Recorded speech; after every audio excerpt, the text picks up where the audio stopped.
নমস্কার বন্ধুরা, আজকে আমি বানাচ্ছি কাঁঠালের মালপোয়া। খুব সহজে বাড়িতে বানাতে পারবেন, তাহলে ভিডিওটা আপনারা শেষ পর্যন্ত দেখতে থাকুন। এখানে আমি কাঁঠালের কোয়া নিয়েছি। এবার এই কাঁঠালের দানাগুলো আমি ভেতর থেকে বার করে নেব। এরকম করে কাঁঠালের দানাগুলো সব বার করে নেব।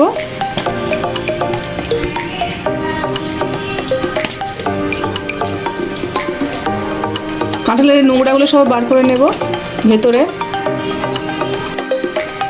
আমি একটা মিক্সচার জার নিয়েছি। এবার দানা ছাড়ানো কাঁঠালের কোয়াগুলো এর মধ্যে আমি দিয়ে দিচ্ছি। এবারে মিক্সচারে পেস্ট করে নেব। আমি এটা পেস্ট করে নিয়েছি। এবার বাটিতে আমি একটা নেট নিয়েছি। নেটের মধ্যে আমি কাঁঠালের পেস্টটা ঢেলে দেব। এবার আমি এই কাঁঠালের রসটাই বার করে নেব। কাঁঠালের রস আমি বার করে নিয়েছি, আর এই ছিটেটা আলাদা হয়ে গেছে। এর মধ্যে ছিটেটা আছে, এবার এটা আমি ফেলে দেব।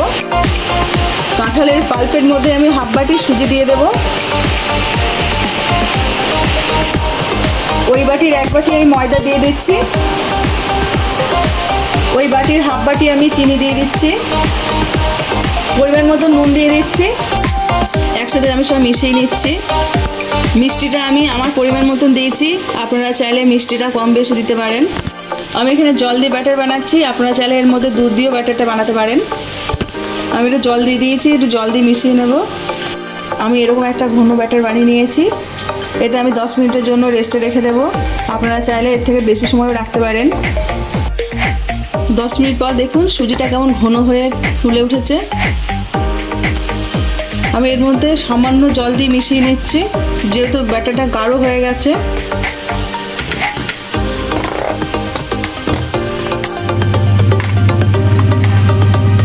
কড়াইতে রিফাইন তেল দিয়েছি, তেল গরম হয়ে গেছে। এবারে ব্যাটারটা আমি দিয়ে দিচ্ছি। এবার আমি পাল্টে নেব।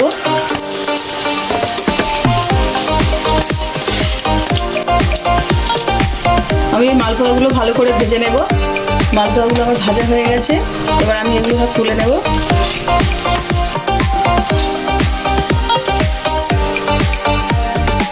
আমাদের কাঁঠালের মালপোয়া একদম রেডি।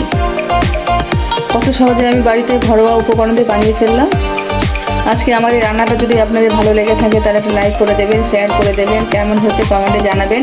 আবার নতুন নতুন রান্না পেতে গেলে আমার চ্যানেলটা সাবস্ক্রাইব করে দেবেন।